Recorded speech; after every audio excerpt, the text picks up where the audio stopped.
전에 우리 교회에 새로 부임하신 최호영 목사님 나오셔서 그리스도인으로 산다는 것이라는 제목으로 하나님 말씀 전해 주시겠습니다. 뭐 한번 인사했었지만 그래도 또 설교 강단을 통하여 뵙기는 오늘이 첫 시간인데 목사님 반갑습니다. 감사합니다. 축복합니다 하는 마음으로 함께 뜨겁게 우리 박수하고 인사하겠습니다. 목사님 감사합니다.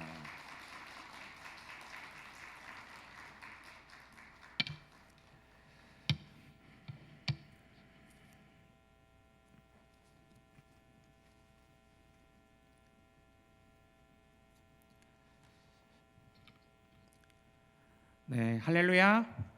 네, 수요예배에 오신 여러분을 환영하고 축복합니다. 얼마 전에 연말이고 해서 제 학창 시절 친구들과 함께 좀 저녁에 밥을 먹었습니다. 연말쯤 이제 한 차례 이렇게 만나면 다들 식사 한 번씩 하잖아요. 네, 그래서 저도 이렇게 식사 시간을 갖고 있는데 한 친구가 저한테 이렇게 이야기를 하는 겁니다. 야, 호영아, 너 구린스도인이라고 아냐? 한 번도 들어본 적 없는 단어였지만 이 구린이라는 단어만 들어도 뭔가 어렴풋이 그 뜻을 알 것 같았습니다. 구린스도인이라는 단어를 들어보셨나요? 네, 다들 처음 들으신 것 같은데, 네, 구리다라는 동사와 그리스도인의 합성어로 그리스도인의 모습을 보면 참 구리다라는 뜻을 담아서 구린스도인으로 부른답니다. 참 거북하죠? 그런가 하면 구라스도인이라는 말도 있다고 합니다. 네, 거짓말을 속되게 이르는 구라라는 단어와 그리스도인의 합성어로 그리스도인은 말만 한다, 말과 행동이 다르다, 겉과 속이 다르다라는 뜻으로 부른답니다. 네, 그 식사 자리로 뛰쳐나가고 싶었지만 친구와의 관계 때문에 마음 한켠에 하지만 이 찾아오는 무언가 모를 이 쓰라림을 지울 수는 없었습니다. 네, 떠오르는 어떤 그리스도인의 아픈 모습들이 있었기 때문이었겠죠.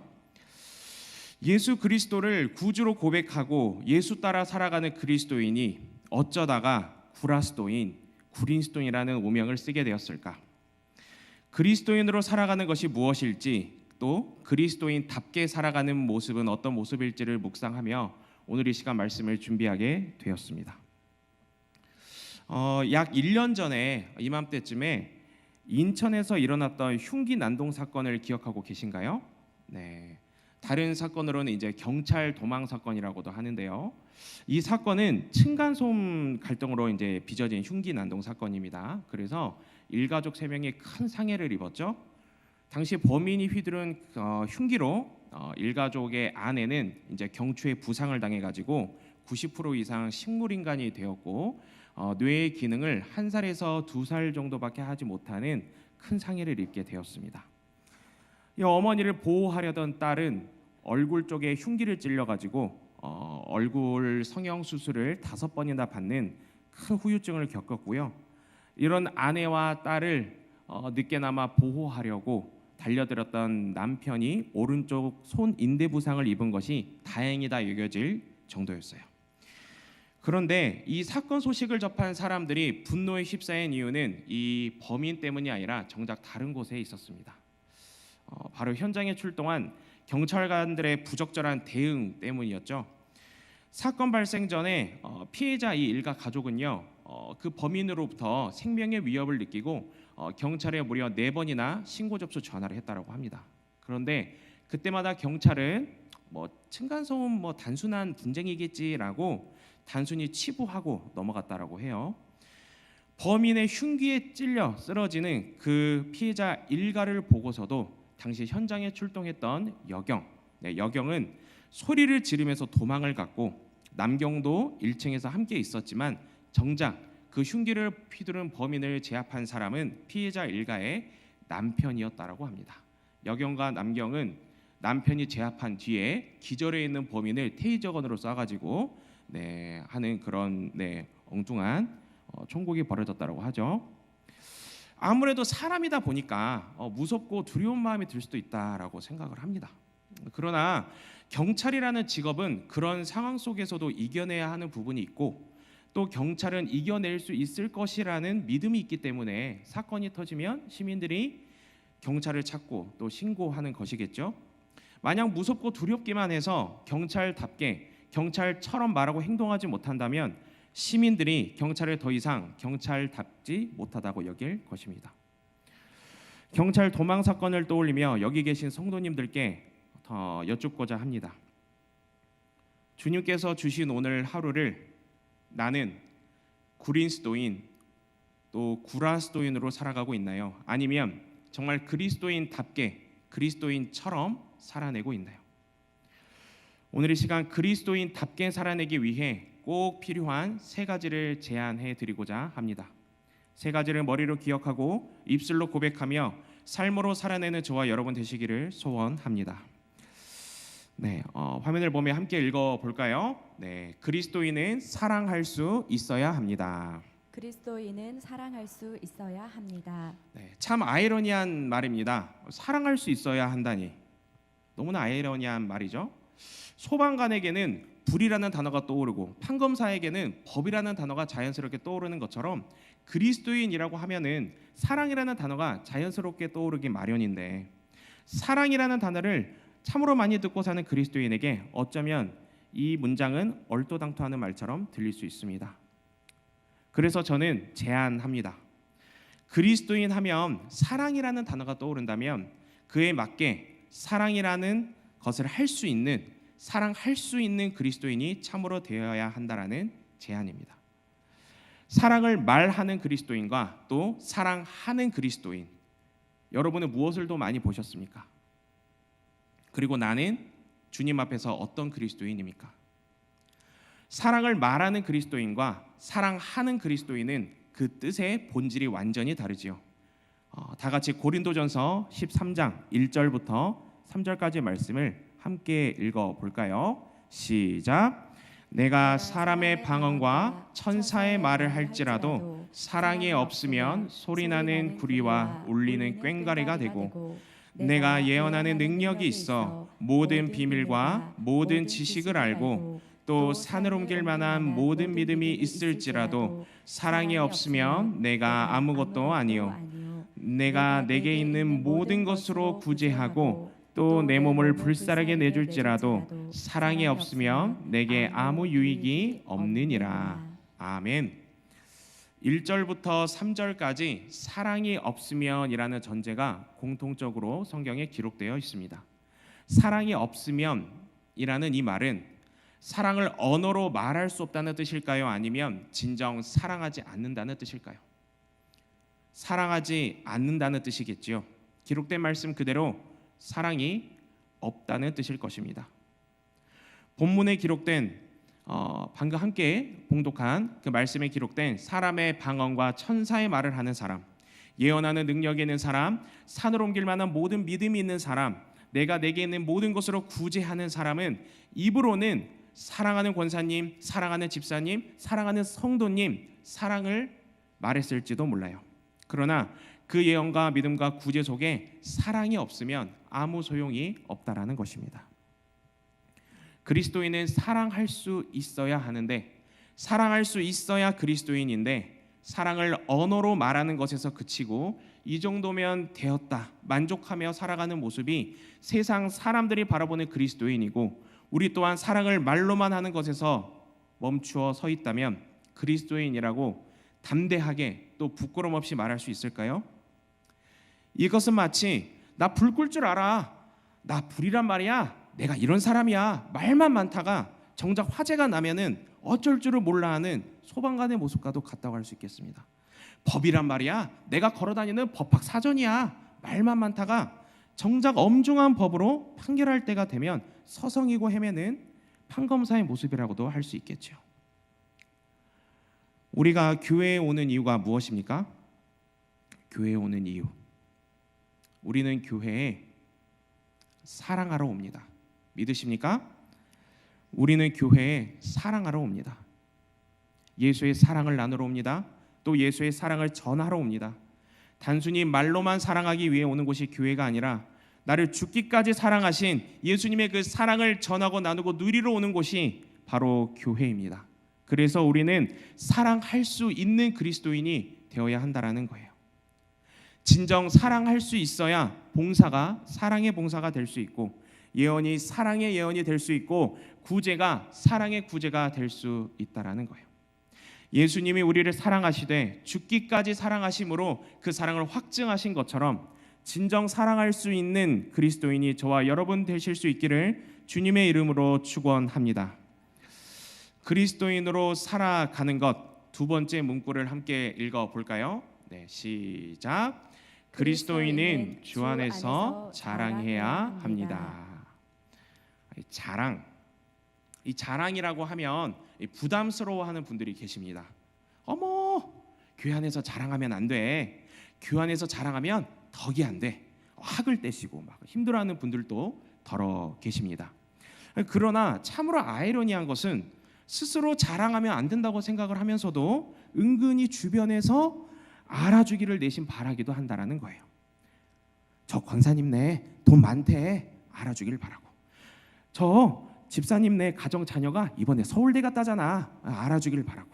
이번에 새로 등록하신 성도분 나이도 젊은데 사업을 크게 성공했다네, 알아주길 바란다라는 거예요. 그러면 속으로 이제 내심 생각한다라는 거죠. 이것은 내가 자랑한 게 아니야. 나는 조용히 있었어. 남들이 알아준 거지. 그런데 어머, 기분이 좋네. 이렇게 느끼곤 한다라는 거예요. 간혹 보면은 이따금씩 알아보아 주지 못하면 마음이 상하는 분들도 더러 본 적도 있습니다. 사랑하는 성도 여러분, 우리가 교회에 오는 이유를 방금 뭐라고 말씀드렸지요? 사랑하러 온다고 말씀드렸습니다.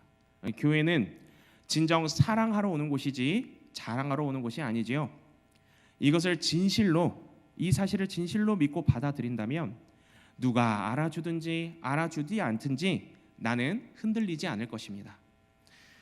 세상에서의 성공은요, 늘 비교가 따라다닙니다. 제가 공부했던 신학교에서 존경하는 교수님이 비교라는 단어로 이런 이행시를 지으셨어요. 네, 화면을 볼까요? 비교하면 교만해지거나 혹은 비참해지거나. 아무리 괄목할 만한 성과를 내고 성공했다 말할지라도 세상에는요, 늘 나보다 뛰어난 사람이 있고 늘 나보다 더 잘 나가는 사람이 있습니다. 그래서 원하든 원치 않든 비교가 늘 나를 따라다닌다라는 거예요. 그렇기에 세상에서의 성공 논리를 교회로 들여오면 내 집은 만민이 기도하는 집이라 말씀하신 예수님은 어디론가 간 곳 없고 기도하고 사랑해야 할 교회에서 서로를 나도 모르게 비교하고 또 그 비교가 나를 따라다니므로 교만해지거나 혹은 비참해지는 악순환을 겪게 된다라는 것입니다. 그래서 사도 바울은 빌립보서에서 이렇게 고백하고 있습니다. 함께 빌립보서 3장 7절에서 8절 말씀을 읽어 볼까요? 시작. 그러나 무엇이든지 내게 유익하던 것을 내가 그리스도를 위하여 다 해로 여길 뿐더러 또한 모든 것을 해로 여김은 내 주 그리스도 예수를 아는 지식이 가장 고상하기 때문이라. 내가 그를 위하여 모든 것을 잃어버리고 배설물로 여김은 그리스도를 얻고. 아멘. 사도 바울에 대해서 아십니까? 네, 사도 바울의 당시 세상에서 가졌던 조건 말입니다. 사실 사도 바울은요, 그 누구와 견주어도 꿀리지 않을 만큼 대단한 사람이었습니다. 8일 만에 할례를 받았고요, 이스라엘 족속이고 베냐민 지파였습니다. 히브리인 중에 히브리인이고 율법으로는 바리새인이고 율법의 의로는 도무지 흠을 잡을 수 없는 자가 바로 사도 바울이었습니다. 지금으로 말하면요, 뭐 이렇게 비교할 수 있겠죠? 세상에 말하는 좋은 집안에서 어렸을 때부터 공부도 잘했고 좋은 대학에 들어갔고 하는 일마다 잘되고 성공해서 좋은 직장, 좋은 직업에 많은 돈을 벌고 기타 등등 뭐 이런 것들이 되겠습니다. 그러나 바울은요, 오늘 빌립보서에서 이 모든 것을 다 해로 여긴다고 고백합니다. 배설물과 같이 여긴다라고 말해요. 그 이유를 무엇이라고 고백합니까? 내 주 예수 그리스도를 아는 지식이 가장 고상하기 때문이라 라고 고백합니다. 내 주 예수 그리스도를 아는 지식이 가장 고상하기 때문이라. 그리스도를 아는 지식이 가장 고귀하기 때문에 세상 그 어떤 진귀한 것일지라도 하나님보다 더 진귀할 수 없고, 하나님 앞에서는 내가 세상에서 아무리 대단한 것을 가졌을지라도 자랑할 것이 하나도 없다라는 것입니다. 그래서 바울은 고린도후서에서 이렇게 기록합니다. 함께 고린도후서 10장 17절에서 18절 말씀을 읽어볼까요? 시작. 자랑하는 자는 주 안에서 자랑할지니라. 옳다 인정함을 받는 자는 자기를 칭찬하는 자가 아니요 오직 주께서 칭찬하시는 자니라. 아멘. 우리가 무엇을 자랑해야 합니까? 예수 그리스도입니다. 그렇다면 우리가 예수 그리스도 안에서 무엇을 자랑해야 합니까? 이렇게 고백해 볼 수 있겠습니다. 이제껏 세상을 쫓아 다름질하던 내가 예수를 만나 변화되었습니다. 이제는 내 안에 육신의 정욕과 안목의 정욕과 이생의 자랑으로 가득한 것이 아니라 예수의 심장으로, 예수의 사랑으로 거듭나게 되었습니다. 나는 예수로 인해 새롭게 되었습니다. 주님께서 나를 새롭게 하시고 나를 다시 살게 하셨습니다. 이렇게 고백하는 것이 주 안에서 자랑하는 것이다 라는 거예요. 사랑하는 성도 여러분, 우리는 주 안에서 자랑하는 거예요. 주님 앞에 섰을 때 내가 세상에서 얼마나 많은 것을 얻었고 무엇을 대단히 이루어 왔는지는 주님 앞에서 아무런 상관이 없습니다. 주님을 만난 기쁨, 주님과 걸어가는 행복, 주님으로 인해 변화된 나를 자랑하고 감사해야 한다라는 거예요. 바라기는 저와 여러분 모두 예수의 심장으로, 예수의 사랑으로 새롭게 되어서 자랑하되 오직 주 안에서 자랑하는 그리스도인 될 수 있기를 주님의 이름으로 축원합니다. 그리스도인으로 살아가는 것, 마지막 문구를 함께 읽어볼까요? 그리스도인은 빈들이 곧 오병이어의 현장임을 소망해야 합니다. 빈들이 무엇입니까? 네, 빈들. 아무것도 없는 광야와 같은 곳이죠. 지금으로 말하면 사막 한가운데 똑하고 떨어진 모습과도 같다고 할 수 있겠습니다. 걸어도 끝이 보이지 않고 먹을 거 마실 거 하나 없어서 살 길이 막막하고 어찌해야 할 바를 모를 때 내 삶이 마치 광야와도 같다. 내 삶이 마치 빈들에 있는 것만 같다라고 표현하곤 합니다. 그런 빈들에 제자들과 예수님이 계셨습니다. 함께 말씀을 듣던 5천 명의 사람들도 있었지요. 날이 저물어가자 제자들은 먹을 것이 없다라고 표현합니다. 사람들은 저렇게나 많은데 가진 것이 떡 5개와 물고기 2마리밖에 없다고 말합니다. 그런데 예수님은 제자들에게 너희가 먹을 것을 주라 라고 말씀하십니다. 저는 말씀을 묵상하면서 제자들의 태도가 참 아이러니했어요. 지금 제자들의 곁에 누가 계십니까? 예수님이 계십니다. 지금 제자들은 누구와 얘기하고 있죠? 예수님과 얘기하고 있어요. 제자들은 그동안 뭘 보았습니까? 아픈 병자를 고치시고 죽은 자를 일으키시고 귀신을 내쫓으시는 그 예수님을 생생하게 보아왔습니다. 그런데 제자들은 곁에 예수님을 두고도 지금 무엇을 보고 있습니까? 빈들을 보고 있어요. 떡 5개와 물고기 2마리만 보고 있습니다. 예수님이 바로 곁에 계시는데 우리의 능력 되시는 분이 바로 예수님이신데 제자들은 곁에 계신 예수님을 보지 못합니다. 그리고 예수님은 이런 빈들만 보는 제자들의 마음을 아시고 제자들의 모습을 긍휼히 여기시고 제자들에게 빈들이 곧 오병이어의 현장임을 보여주셨습니다. 5천 명을 다 먹이시고 남은 조각이 12바구니에 차고 넘칠 만큼 채워주시고 보여주시고 이루어 주셨습니다. 사랑하는 성도 여러분, 세상은요 빈들을 마주할 때 그것이 모두 네 탓이라고 합니다. 네 탓으로도 모자라 주변을 하나하나 핑계 삼고 너는 이 상황에서 벗어날 수 없다라고 조롱하고 또 한탄합니다. 빈들만 바라보게 하고 또 빈들만 바라보고 빈들에서만 생각하게 합니다. 이것은 마치 제자들의 모습과도 같습니다. 하지만 우리는 누구입니까? 우리는 그리스도인입니다. 우리는 지금 무엇을 보고 있습니까? 우리가 그리스도인이라면 우리는 무엇을 바라보아야 합니까? 제자들과 같이 내 삶에 찾아온 빈들만 보고 있습니까? 아니면 빈들이 곧 오병이어의 현장임을 보여주신 예수님을 찾고 예수님의 옷자락을 붙잡고 있습니까? 그리스도인이라고 다 행복하지 않습니다. 그리스도인이어도 예외 없이 누구나 다 빈들이 찾아옵니다. 제자들 손에는 떡 5개와 물고기 2마리가 있었지만 그마저조차 없는 우리의 현실을 마주할 때가 있습니다. 하루하루 버티는 것이 힘들고 버겁고 또 어려워서 제자들처럼 그 어떤 것도 보지 못하고 빈들만 보일 때가 있습니다. 그러나 그 제자들 곁에 예수님이 계셨던 것처럼 우리도 빈들만 바라볼 것이 아니라 곁에 계시는 예수님을 바라보는 우리가 되어야 하지 않겠습니까? 언제나 우리의 곁에는 예수님이 계시고 예수님이 우리 인생에 평생토록 동행하심을 믿고 고백하며 바라보는 저와 여러분 되셨으면 좋겠습니다. 제자들에게 빈들이 곧 오병이어의 현장임을 보여주셨던 그 예수님처럼 우리가 빈들을 마주할 때에도 제자들에게 보여주신 그 오병이어의 현장, 우리 인생에 이루어 주실 그 예수님을 믿고 의지하며 기대하며 예수님 따라가는 저와 여러분 되시기를 주님의 이름으로 축원합니다. 한 작곡가 이야기를 소개하며 말씀을 마치려고 합니다. 이 작곡가의 이름은요, 조지 베벌리 쇠아라는 사람입니다. 이 쇠아는요, 음악에 천부적인 재능이 있던 사람이었어요. 당시 유명한 라디오 공개 방송에서 노래할 수 있는 기회를 얻었고, 그의 모습은 방송을 통해서 전 미국 국민에게 울려 퍼져가지고 대단한 인기를 끌어모으게 되었습니다. 일약 유명 스타가 되어 있었고 여러 방송사에서 광고 제의, 방송 제의, 계약 제의가 들어왔고 그는 굉장히 많은 돈을 벌었습니다. 그런데요, 이 조지 베벌리 쉐아, 이 사람은 그리스도인이었어요. 아버지가 목사님이셨습니다. 그런데 그는 돈이 이렇게 들어오고 출세를 하니까요, 하나님과 멀어졌습니다.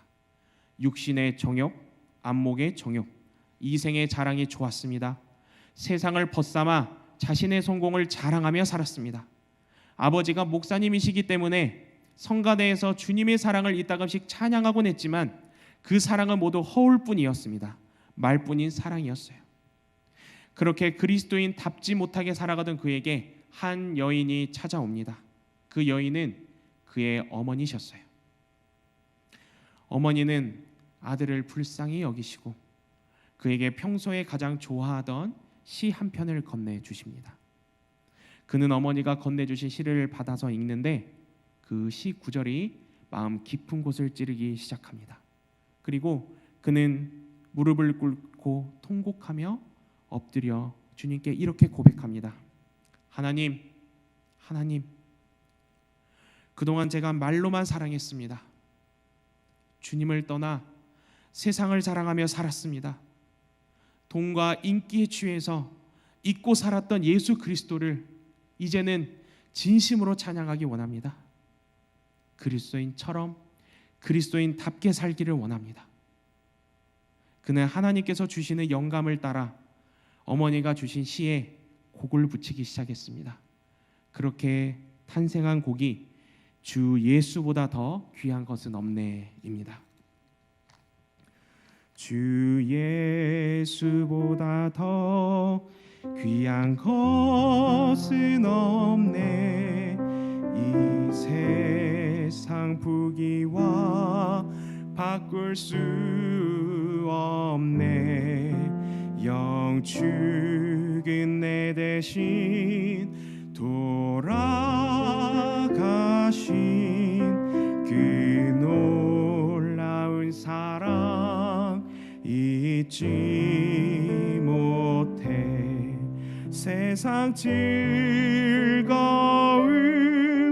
다 버리고 세상 자랑 다 버렸네. 주 예수보다 더 귀한 것은 없네.